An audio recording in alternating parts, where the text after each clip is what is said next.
Well, hello and welcome. This is Zadel and I want to welcome you to this month's video as we continue the journey into the 7 critical factors that determine the difference between wealthy people, that is millionaires, which we're referring to as prodigious accumulators of wealth or paws, and non-millionaires, or people that we call under-accumulators of wealth, that's UAWs, as determined by the study in the great book, The Millionaire Next Door.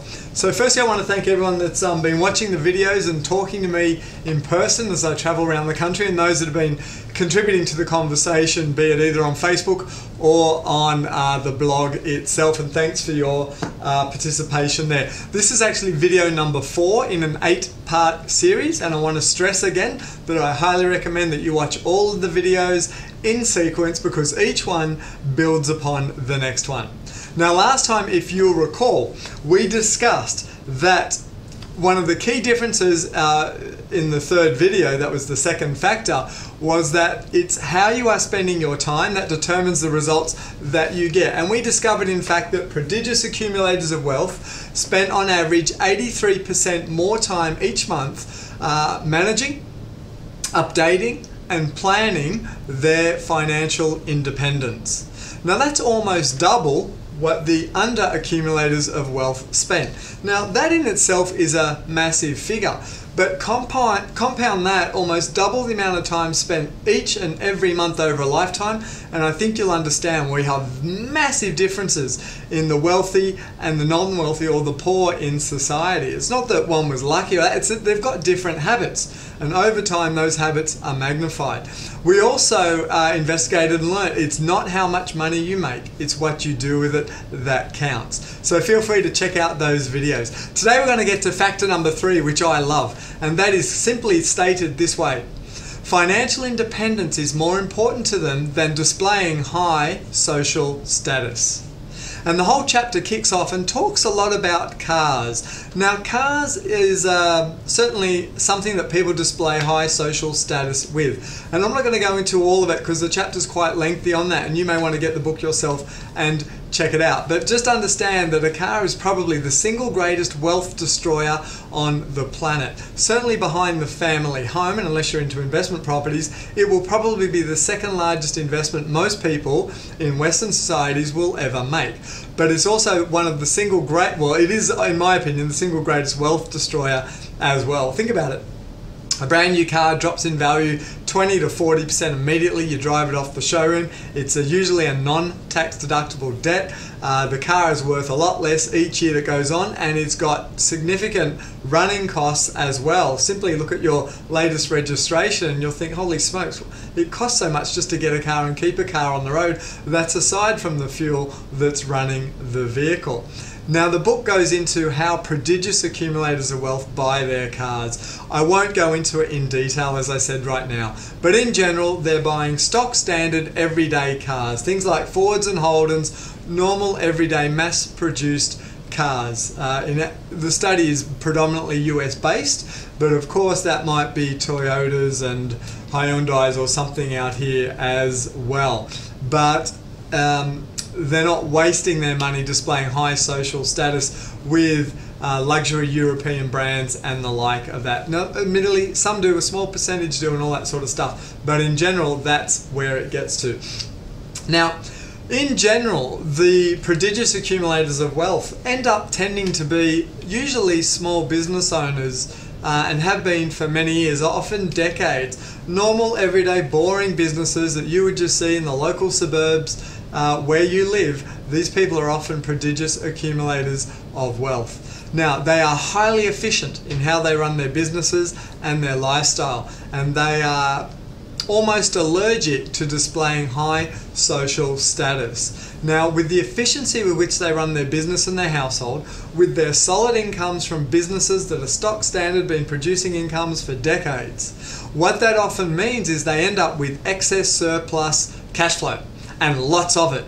And here's what they do with their money. They don't go spending it on high social status. What do they do with it? Number one, they probably invest it back into their business, growing the thing that creates the income and the cash flow in the first place. But they also invest it significantly, often in commercial real estate, which is really interesting, and also general common good stocks.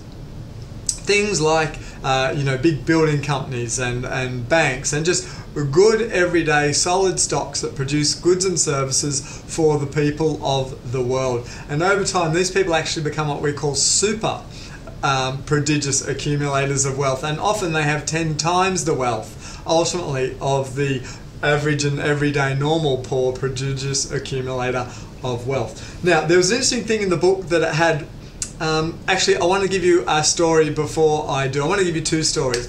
So recently I met with one of our clients that came to our events, invest in some of our programs, and has had a great sort of epiphany and result from coming to our events. Now, this particular girl is starting an internet business, and she's talking to me about where I can find angel investors. She's got a business up to its launch phase and is requiring $150,000 worth of capital just to get it to the next stage on an untried business model. Now, don't get me wrong, she could end up being the next Facebook, the next Twitter, the next whatever. I don't know. But that's certainly something where my money would never go near. Now, here's why I find it interesting. Her family owns a normal everyday business. In this case, it's a well-known delicatessen in a major regional town. Has done for decades, and I don't know for a fact, but I'll bet her father is not just a prodigious accumulator of wealth. I would say he's a multi-millionaire from the picture I'm feeling or getting from that. Now, of course, the parents have been in that business for decades. They're known to the local town very well, and of course they'd want to hand pass or sell that business on to their children. But do their children want to know anything about that business? No, absolutely nothing. Why? Well, predominantly because they want to live in the city where things are faster and there's more options, and they would say more life and all that sort of stuff. Well, I guess it depends on what your view of life is. But of course, she's off out there looking for enormous launch capital to grow a business. Now, don't get me wrong, that business might hit, it might take, and they might do fantastically, and good luck to her. But you know what? Young people, in general, they're not too smart, and they don't get too much smarter as the years go on. What's that old saying about if youth only knew and age only could? But there, to me, she has a walk-in startup to and key knowledge in an existing great business that has produced a PAW and is walking right away from it. Now, I have a similar story in my family, not my immediate family, but I have an uncle who's a very wealthy man. This gentleman, I didn't spend much time with him. Once a year we'd see him at Christmas, and this gentleman owned a petrol station. This petrol station was on a road in a town. I won't mention the town, but this town was on the way to a famous landmark. You could not basically get to the landmark in New South Wales from the north, that is, without going through this town. And he said to me, Stuart, I worked out the secret to wealth when I realised that they'd come in for the fuel, but then I could buy something for $1, like a packet of chips or something, and I could sell it to them for $2, and I could double my money. And he had that survey for 10, 20, 30, maybe even 40 years and made an absolute fortune. It's rumoured he has money buried all over his properties, or back then he did, and he owned a lot of land around that town. In fact, he got wind that the Department of Main Roads or whatever was going to actually redirect the one road that went through his town into another alternate route. What did my uncle do? My uncle went and bought up all the land around that route where he was going to relocate his service station. Now, of course, he had 3 or 4 children. Now, did any one of them want to take over that service station? No, they all wanted to move to the city, have their jobs and do their own thing. Well, fair enough, but remember, one's produced a prodigious accumulator of wealth, and I expect all the children are now under accumulators of wealth. They probably want to display high social status. They have all the right clothes and the handbags and the watches and probably the cars and all that sort of stuff, but they've got nothing to show for it. And that's why I find while the music keeps playing. But my friends, I think the music is about to stop or wind down, and you're going to need to look very seriously at your financial options in the near future. Now, here's another interesting thing that was in the book that I want to point out.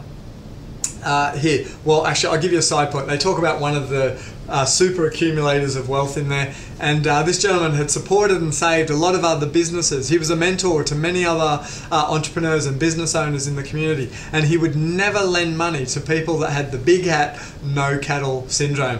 What does that mean? Well, the big hat is meant to symbolize that you have a lot of farmland and a lot of cattle, but they have none. So they're displaying that they're wealthy, but they've got nothing to show for it. So I thought that was interesting. But then the book went into the fact of who enjoys their work the most. And the prodigious accumulators of wealth, actually in general, they loved their jobs or their work. They loved their businesses, and they worked because they loved it. And the under-accumulators of wealth worked to support their spending habits. They had no thought,